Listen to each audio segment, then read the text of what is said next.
Social networking is a place where you've admitted AOL needs to focus more. I mean, Bebo, $850 million acquisition, not under your oversight, but that's something that you're phasing out. Right. So we social for us is a distribution platform. And I think for us, there's two different ways we have social. We have one of the biggest assets in social on the internet is AIM, our instant messaging product still, and it's still loved by millions and millions, tens of millions of people.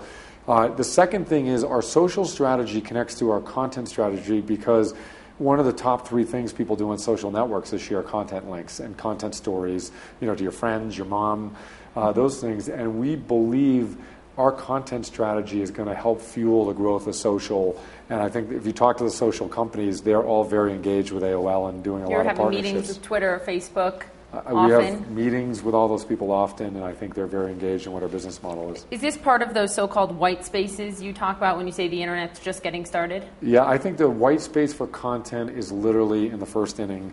I think there's going to be a huge uptick in how content gets done, why it gets done, where it goes, how people get it.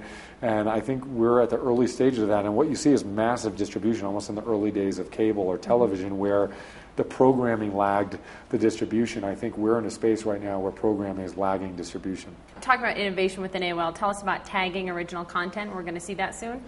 Tagging original content is something that we have been thinking about for a while. And what I mean by tagging content is what is the content about and why did we create it?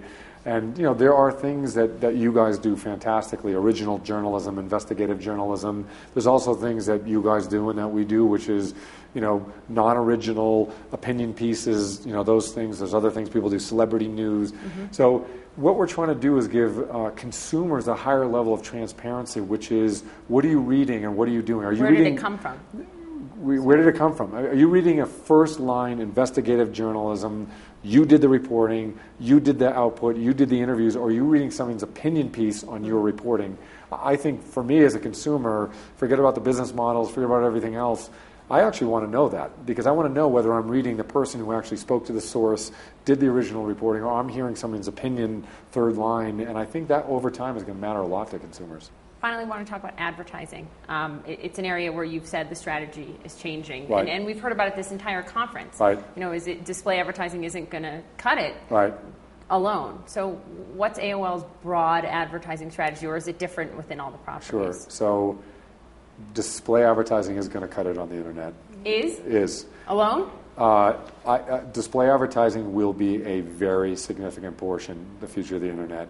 It will look different, act different in the future, but I have zero doubt in my mind that there will be tens of billions of dollars going to display advertising online. I hear from our customers, having had a lot of experience in the last 20 years with advertising, both online and offline. Mm-hmm. I know a trend when I see one, and I know the innovation cycles.